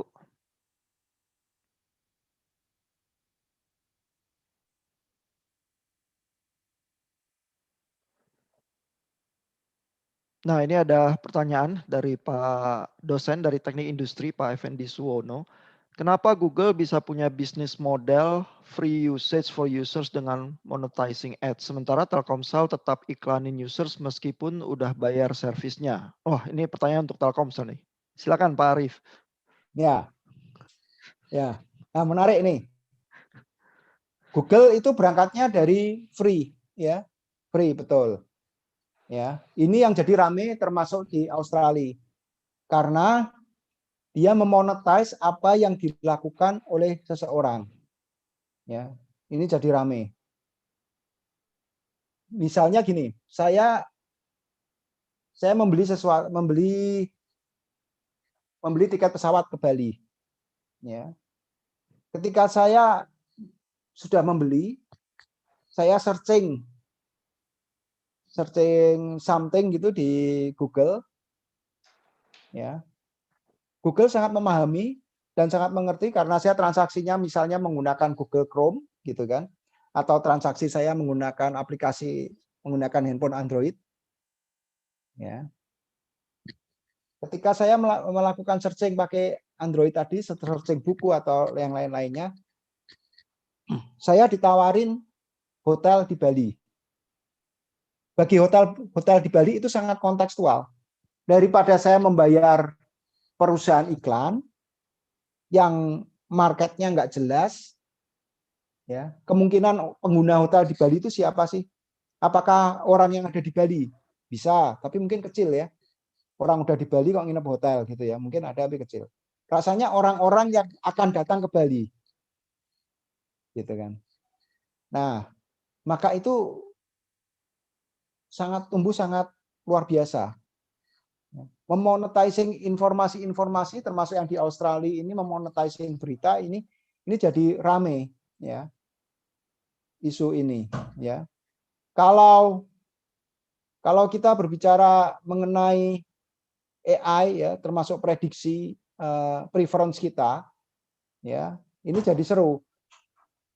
Kalau profil seseorang misalnya ya, profilnya dia katakanlah seorang anak-anak gitu ya. Profilnya dia searching materi sekolah atau mengenai pelajaran biologi ya. Kalau tiba-tiba mendapat iklan rokok, itu next in the future itu bisa malah jadi problem. Udah tahu ini dari profilnya kan anak-anak, kenapa diiklanin rokok? Gitu. Ya, sekarang mungkin ya nggak apa-apa gitu. Malah sekarang kita ngeri. Waduh, saya habis beli tiket kok bisa iklannya hotel ya, malah kita ngeri. Tapi suatu saat itu malah dibalik, bisa terbalik. Saya beli tiket ke Bali kok iklannya ke Medan, gitu kan. Nah, jadi Google itu memiliki big data yang sangat luar biasa, yang dia bisa mengkapitalisasi, ya, yang memang bisnis modelnya dia berangkatnya dari back end, dari front end-nya free. Gitu. Termasuk kita searching kan kita merasa free. Buat Gmail merasa free gitu ya. Semua front end-nya itu free. Itu mostly perusahaan-perusahaan yang bidang internet base itu front end-nya free. Dia cari pendapatan dari back end. Mirip dengan beberapa surat kabar yang surat kabarnya free, ya, tapi dia pendapatannya dari iklan. Nah, sementara di dunia telekomunikasi kebalikannya. Ya. Earn money-nya bukan dari back end. Ya, walaupun ada satu operator di satu negara yang mencoba seperti itu. Ya. Jadi earning money-nya kalau dari operator telekomunikasi itu dari front end. Ya. Front end, berlangganan dan lain-lain ya, tanpa back end. Gitu. Ini secara default. Ya. Nah, perkembangan berikutnya jadi blur gitu kan. Yang Google tidak hanya mengincar back end tapi juga mengincar front end. Contohnya Gmail juga ditawarin versi berlangganan. YouTube ditawarin versi berlangganan. Karena apa? Karena harus ekspansi tentunya kan, perusahaan harus tumbuh. Ya. Demikian juga perusahaan telekomunikasi. Ya, operator telekomunikasi dan lain-lain juga ada sisi front end, ada sisi back end. Kalau hanya semata-mata hanya front end saja, mungkin back end-nya nggak tumbuh. Ya. Gitu. Makanya Dua-dua sekarang menjalankan itu. Google pun juga menjalankan itu ya di banyak negara. Mungkin demikian kira-kira. Oke, jadi Google dan Telkomsel sama-sama main front end dan back end ya, karena dua-duanya Ya, diusahakan untuk demonetisasi begitu ya. ya Oke, saling kita mendisrupt ini ya peperangannya. saling mendisrupt. Mudah-mudahan nanti Telkomsel bisa menang lawan Google ya. Amin. Bu Kesia, kita ke pertanyaan selanjutnya, Bu. Nah, dari Pak Henry Uranus nih. Menurut Bapak, disrupsi di dunia edukasi akan menjadi seperti apa? Silakan Ya, Pak Arif. ya. Di dunia edukasi mau nggak mau harus menjadi ke online ini, ya masuk ke online, ya. Tapi harus menemukan angle online-nya itu. Bukan semata-mata hanya pertemuan konvensional yang dipindah ke online. Harus ada value yang memang benar-benar beda online itu sama offline. Bukan sekedar menambal, bukan sekedar mensubstitusi offline ya. Nah, harus masuk ke situ. Jadi pembelajaran bisa sangat masif, sangat padat gitu ya. Dan harus benar-benar secure responsibility-nya dari siswa juga bisa termonitor ya. Ada beberapa misalnya menggunakan proctor exam. Jadi ketika exam itu suruh menyalakan, diminta menyalakan kamera. Itu ada, itu dilakukan oleh MIT. Kayaknya konvensional tapi masih dilakukan. Bahkan mengerjakannya di belakangnya cermin gitu, kayak Zoom tapi di belakangnya cermin. Gitu. Nah, ada model seperti itu. Ya, harus metamorfosis menuju online, kira-kira gitu, Pak. Oke, terima kasih. Di UPH juga ada kok Pak yang harus nyalain kamera, gadget lain lagi untuk ujian. Ya, nah itu. Nah, ini pertanyaan dari Pak Rohmat Santoso. Pada bisnis startup, apakah developer sebuah aplikasi mendapat profit dari operator telekomunikasi dari traffic data yang digunakan? Bagaimana Pak Arif? Ya, kalau sampai sekarang belum. Sampai sekarang ya, kita nggak tahu nih teknologi berubah. Tapi kalau menawarkan itu ke sisi masyarakat dengan pola traffic yang lebih menguntungkan sudah ada. Jadi dalam arti gini, kayak YouTube ya. Kayak YouTube misalnya tidak dari sisi operator telekomunikasi tidak membayar ke YouTube. Gitu. Padahal kalau pengguna YouTube tinggi mengkonsumsi traffic telekomunikasi juga, gitu kan logikanya. Jadi pola itu enggak. Tapi kalau pendekatan pola traffic yang diberikan ke customer, ya, gitu. Karena kalau dari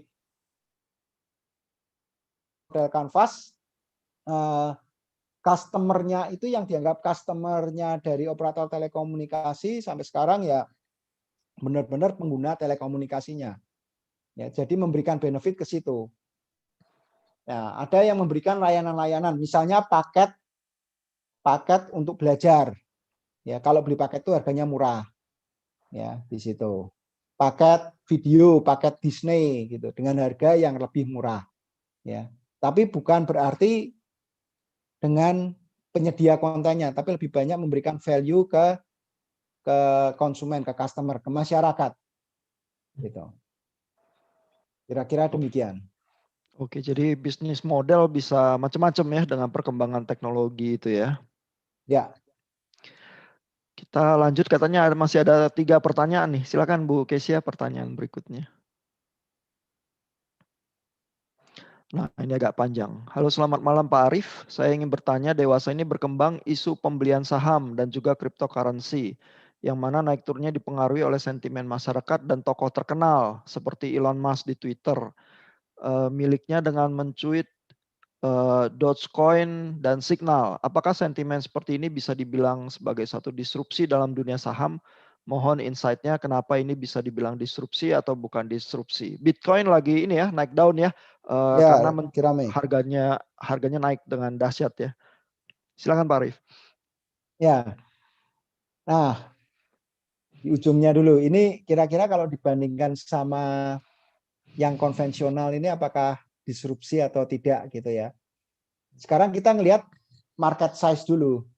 Kalau ini dipandang sebagai market size yang berbeda, ya jadi mengganggu gitu ya. Tapi ini kalau ngomongin market size-nya tidak sesuatu yang terpisah, tidak saling mengganggu. Nah, itu hipotesa kita bermula dari situ.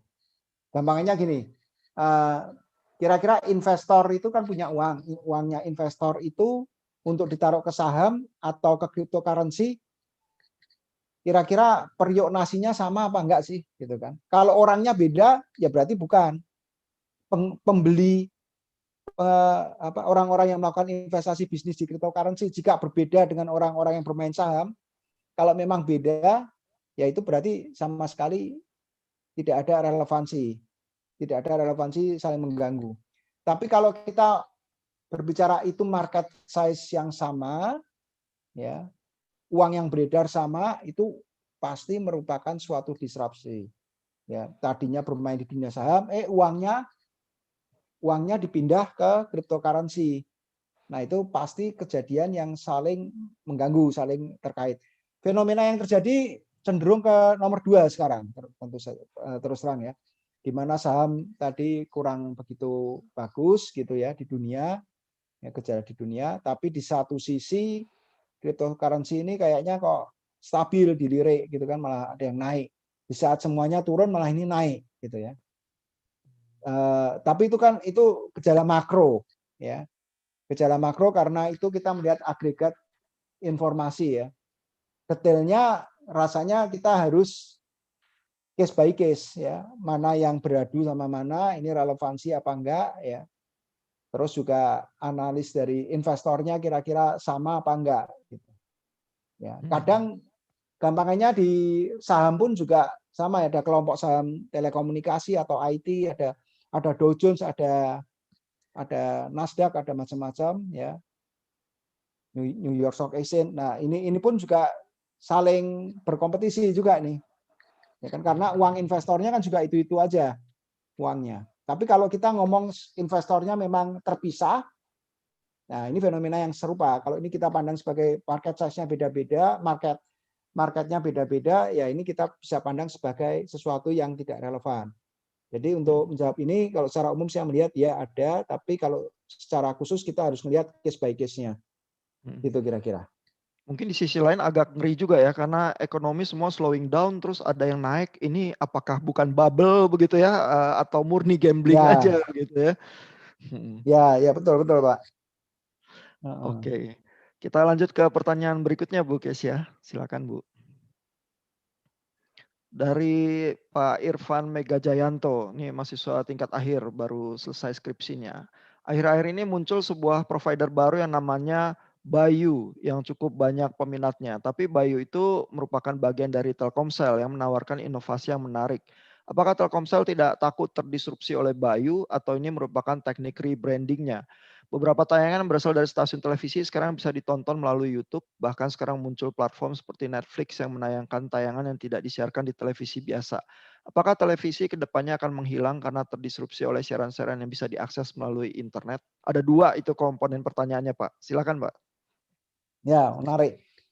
Jadi suatu perusahaan pada dasarnya sekarang dengan disrupsi, dengan teknologi yang berkembang sedemikian cepat, dia juga harus melakukan inovasi. Kadang inovasi ini harus sangat di manage ya. Karena ini kalau secara mikro dia bisa aja berkompetisi ya, ada unsur kompetisinya dengan layanan serupa ya, atau mengkanibalisasi layanan serupa. Tapi kalau selama secara total agregatnya bagus untuk perusahaan ya kenapa tidak gitu ya. Nah, kira-kira itu. Makanya kita ngelihat ya varian produk sejenis itu sangat banyak. Kita ambil contoh paling klasik, cukup klasik itu Indofood membuat Indomie banyak macam jenisnya, bahkan tidak hanya Indomie ya. Kenapa nggak kompet? Ya dibilang kompet ya kompet, tapi daripada yang mengkompetisi itu dari benar-benar dari kompetitor, tambah nggak dapat apa-apa gitu. Jadi kalau inovasi bisa di manage, ya inilah akhirnya harus ada new development terus, ya. Salah satu perusahaan yang tidak bisa tenang, ya, dengan perkembangan teknologi, ya, sama nanti salah satu mahasiswa, gitu ya, kalau mahasiswa atau dosen yang tidak bisa tenang daripada perkembangan teknologi, ya dosen atau mahasiswa yang terkait sama teknologi. Ya, kalau perusahaan yang terkait sama teknologi itu tenang, ya dia hanya sebagai user. Bagaimana mungkin dapat uang, gitu ya. Jadi oleh karena itu dia harus bisa leading di situ. Ya, kira-kira itu. Terus yang poin kedua, ya ini menarik ini. Ya, metamorfosis seperti ini. Ada YouTube, ada Netflix. YouTube-nya yang kira-kira mirip dengan layanan yang free gitu ya. Netflix-nya yang layanannya mirip dengan layanan pay TV. Ya. Ini memang konsekuensi ya. Yang sudah terjadi saat ini rasanya teman-teman bisa lihat surat kabar. Jadi ada fase surat kabar itu murni cetak semua. Ya, tentu saja waktu kita kecil. Ada fase di mana ada surat kabar yang murni digital, tidak ada cetaknya. Contoh yang ngetop misalnya detik.com. Nah, tapi juga sekarang kita ngelihat ada surat kabar yang tadinya media cetak beralih total menjadi media digital. Dan inilah harus dilakukan kalau ini jadi keniscayaan. Cuma ini memang membutuhkan bukan hanya sekedar membalikan telapak tangan tentunya ya. Ini harus kajian bisnisnya harus luar biasa, apalagi ini sesuatu proses bisnis yang berjalan. Nah, kembali ke tadi televisi, ini memang sekarang banyak sekali televisi yang dia sudah melakukan inovasi-inovasi di digital ya, banyak sekali ya. Ada yang masuk ke YouTube atau membuat channel-channel sendiri ya. Ada yang membuat podcast ya. Bahkan sekarang kalau sebelum COVID itu beberapa artis gitu launchingnya di digital, bukan launching di video studio atau membuat event, launchingnya di acara digital. Ya, acara-acara digital di-streamingkan, dan itu sekarang jadi karena toko kaset, toko CD kan juga sudah nggak ada. Jadi sudah bermetamorfosis semua. Ya, rasanya televisi ya sudah cukup aware ya. Cuma seberapa besar, seberapa ini ya, kira-kira metamorfosisnya atau masih ekspansi ya di dua sisi. Yang di dunia konvensional yang menggunakan broadcast masih jalan, yang digitalnya jalan, atau sebaliknya sudah mulai dikuatkan di digital juga ada. Gitu rasanya, karena ini keniscayaan. Oh, berarti niscaya terdisrupsi ya TV ya, menurut Pak Arief ya. Niscaya harus merespon terhadap itu, harus merespon terhadap perkembangan teknologi. Iya, yang menarik misalnya di Australia juga mereka berusaha merespons ya pemerintahnya dengan membuat regulasi bahwa misalnya kalau Facebook mengambil news feed dari news agent lokal harus bayar gitu ya. Tahu-tahu beberapa hari yang lalu semua news feed di Facebook di Australia mati gitu, terus banyak yang panik gitu ya. Saya nggak tahu apakah di Indonesia akan meniru regulasi-regulasi semacam itu, Pak Arief. Iya, ya itu ya betul. Beda-beda nih case-nya ya. Kalau di Amerika itu yang di Washington itu ada masalah mengenai data iklan politik yang diminta pertanggungjawabannya ke Google. Google nggak bisa memberikan, terus pemerintah meminta klarifikasi bahkan menerbitkan denda. Gitu. Nah, memang case-nya beda-beda tiap negara. So far di kita masih belum seperti itu ya. Ya, tapi dan rasanya soalnya positioningnya mungkin belum, demand-nya mungkin nggak setinggi itu ya di kita, masih belum setinggi itu ya. Teman-teman kita semua mungkin lebih senang langsung ke bukan pakai Newsfeed tapi langsung ke source-nya langsung gitu ya, atau ke channel beritanya gitu. Sampai sekarang rasanya belum se-booming itu dan belum ada action ke situ untuk regulasinya. Oke. Bu Kesia, apakah masih ada pertanyaan, Bu? Wah, tampaknya habis ya pertanyaannya. Kalau saya diberikan batas waktu oleh panitia, katanya batas keras sampai jam 9, tapi ini diskusinya masih seru. Jadi saya ingin buka satu peluang untuk pertanyaan langsung kalau ada dari pemirsa, silakan.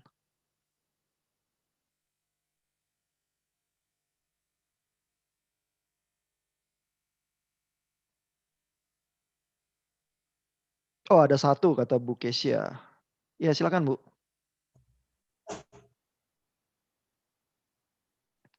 Oh, Bu Reka mau bertanya ya. Silakan Bu, kalau bisa dibuka ini mic-nya.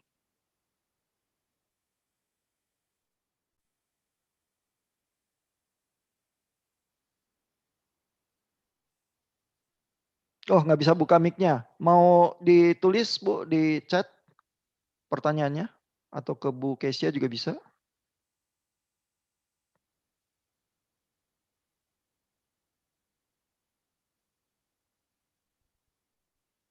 Atau sudah dituliskan ke Bu Kesia? Di Bu Kesia ada pertanyaan kah? Mic-nya sudah bisa dibuka, Pak. Oh, mic-nya udah. Malam. Ya Oke, Pak, silakan. saya dengan Reka. Menindaklanjuti dari pertanyaan dari teman-teman. Apakah ini juga akan berlaku untuk dunia perbankan ya Pak ya, di distraction ini Pak? Karena sejauh yang saya tahu, saat ini kan sudah mulai meregulasi ya ke arah yang cashless atau payless seperti itu. Apakah ini juga akan sangat berpengaruh sekali pada dunia perbankan, terutama pada bank-bank konvensional? Seperti apa Pak bentuknya ke depannya untuk para bank ini? Karena itu kan juga akan membuat akan banyak sekali pekerja-pekerja itu yang akan tentunya tidak akan lagi bisa seperti sekarang banyak, dan juga lapangan pekerjaan. Menurut Bapak bagaimana Pak untuk ke depannya? Seperti itu. Terima kasih Pak Arief. Ya, makasih. Ya, ini menarik banget ini. Keuangan itu merupakan sektor yang heavy regulated.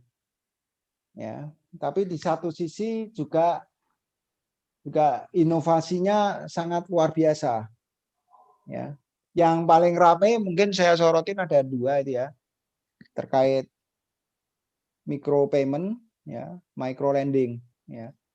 Karena banyak sekali yang melakukan itu ya, yang sifatnya sangat dinamis secara teknologi. Ya.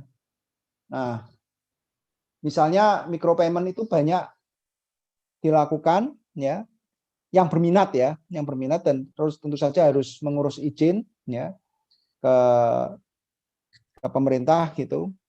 Jadi yang berminat cukup banyak karena semata-mata bukan karena ingin memposisikan sebagai bank, tapi posisinya supaya untuk login customer, supaya customernya tidak lari. Ya, misalnya dari supermarket besar, ya. Kalau dia melakukan micro payment yang seperti itu sangat berat bagi bank. Ya. Karena apa? Karena dia melakukan itu niatnya itu bukan untuk mengambil profit, niatnya supaya memberikan free supaya customernya nggak lari. Ya. Ada contoh menarik misalnya kartu kredit. Ya, kartu kredit ada yang memberikan bantuan untuk pembayaran single payment ke semua sistem ya, bayar listrik, bayar air, bayar telepon dan lain-lain. Tapi yang menarik ada yang melakukannya for free. Alasannya sebenarnya dia memang nggak mau narik dari situ. Alasannya adalah supaya customernya nggak lari. Kalau orang banyak layanannya seperti itu kan jadi nggak akan pindah. Nah, yang jadi problem apa? Orang-orang atau perusahaan-perusahaan tadi concern-nya memang earning money-nya dari situ. Earning money-nya sebagai jasa pembayaran. Membantu jasa pembayaran itu. Bayar listrik, bayar PLN, bayar apa-apa. Bayar listrik, bayar air, bayar.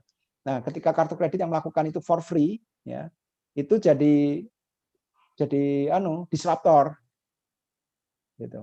Lending, ya. lending kan juga serupa. Ada beberapa yang lendingnya kecil-kecil ya. Saya nggak tahu kecilnya, mungkin di bawah 1 juta atau 10 juta. Itu sekarang ada beberapa aplikasi ya yang secara logik sudah bisa dilakukan. Saya punya uang ditaruh di situ, saya mau meminjam kepada siapa nanti di rating. Jadi kalau peminjam ini latar belakangnya apa-apa di assess ya, terus saya meminjam tepat waktu membayarkannya, maka saya memberikan scoring saya akan bagus. Gitu. Nah, scoring yang bagus itu saya bisa mendapat pinjaman yang rendah bunganya, ya. Nah, tapi di sisi investment, ya, orang yang akan meminjamkan, jadi dia ada pilihan, memberikan pilihan, ada pilihan untuk memberikan pinjaman dengan risiko yang tinggi, tapi juga dengan peluang mendapat profit yang lebih besar. Tapi ada juga pinjaman untuk masyarakat yang risikonya sangat rendah, tapi profitnya juga sangat rendah. Nah, itu sekarang by system by teknologi sudah sangat mungkin dilakukan dan sudah bisa ditawarkan by teknologi. Ya. Nah, ini juga another disruptor. Karena secara teknologi mungkin, dan kalau teknologi mungkin ini sangat cepat ya bergeraknya, di developnya, terus ke masyarakat juga bisa, karena dia kayak kecil-kecil gitu, perusahaannya lebih lincah untuk memproses ya. Kemudian nanti kalau di kemudian hari memang diperlukan izin juga dia lebih agile ya, lebih tanggap untuk melakukan itu. Nah, itu jadi disruptor juga ya, karena inovasi yang ke arah situ semakin banyak ini, micro lending itu. Jadi yang membuka micro lending ada dua macam ini, ada yang punya juga berminat, tapi ada orang yang butuh pinjaman juga ke situ karena bisa cepat ya, bisa liquid, bisa dialirkannya ya, secara teknologi dah mungkin. Nah, ini juga disruptor juga. Jadi menghadapi fenomena ini ya, di industri keuangan khususnya di bank juga rasanya ini tantangan realita yang ada ya. Jadi makanya dia harus berinovasi, tapi rasanya saya lihat juga sudah cukup aware di sini ya. Ada beberapa yang sudah bergerak ke arah startup, ke digital juga, ke arah fintech juga. Itu kira-kira. Iya, terima kasih banyak Pak Arief. Jadi banking juga harus hati-hati ya. Saya barusan cek di Google, micropayment misalnya yang paling tinggi apa, saya menduga GoPay. Ternyata paling atas tuh Dana ya, ratingnya paling tinggi katanya sekarang. Jadi mungkin pergerakannya bisa mengejutkan kita ya. Iya, terima kasih sekali lagi, udah jam 9, jadi kami kembali berterima kasih untuk Pak Arief Hamdani Gunawan yang sudah meluangkan waktunya untuk sharing berbagai ilmu buat kita. Sebelum kita berpisah, kita ingin foto dulu nih bareng-bareng mengabadikan sesi kita malam ini. Bapak Ibu yang bisa membuka kameranya atau sudah mandi, silakan membuka kameranya. Kalau belum mandi nggak boleh buka ya Pak? Kalau belum mandi boleh juga dibuka Pak kalau mau. Mohon maaf Pak Ihan, kamera laptop saya kebetulan rusak Pak. Oh, oke, kirain kamera laptopnya belum mandi.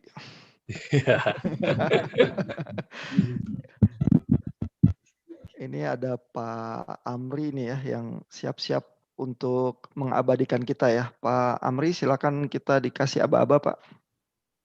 Baik, untuk semuanya di sini ada 4 bagian. Untuk bagian yang pertama terlebih dahulu disiapkan pose terbaiknya. Oke, 1, 2, 3. Oke, selanjutnya untuk bagian yang kedua tetap mempertahankan pose terbaiknya. 1, 2, 3. Oke, lanjut ke bagian yang ketiga. 1, 2, 3. Oke, dan bagian yang terakhir. 1, 2, 3. Oke, terima kasih semuanya. Oke, terima kasih sekali lagi untuk Bapak Ibu yang sudah hadir, terutama untuk Pak Arief Gunawan, terima kasih.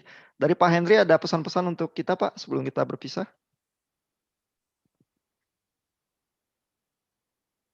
Silakan Pak Henry kalau ada pesan-pesan. Ya, saya mau mewakili Elektro UPH mengucapkan terima kasih kepada Pak Arief yang telah meluangkan waktu dan telah membagikan ya ilmu pengetahuannya kepada kami. Mudah-mudahan semua ini akan berguna buat teman-teman yang sebagian besar peserta sini adalah mahasiswa, ada beberapa juga tamu dari luar. Nah, terima kasih Pak Arief. Ya, buat Bapak Ibu juga yang belum mengisi daftar hadir silakan supaya nanti kalau ada informasi tentang sertifikat bisa juga dikontak lewat data yang diisikan itu. Oke, terima kasih sekali lagi Pak Arief. Selamat malam untuk Bapak Ibu, selamat beristirahat. Malam. Terima kasih.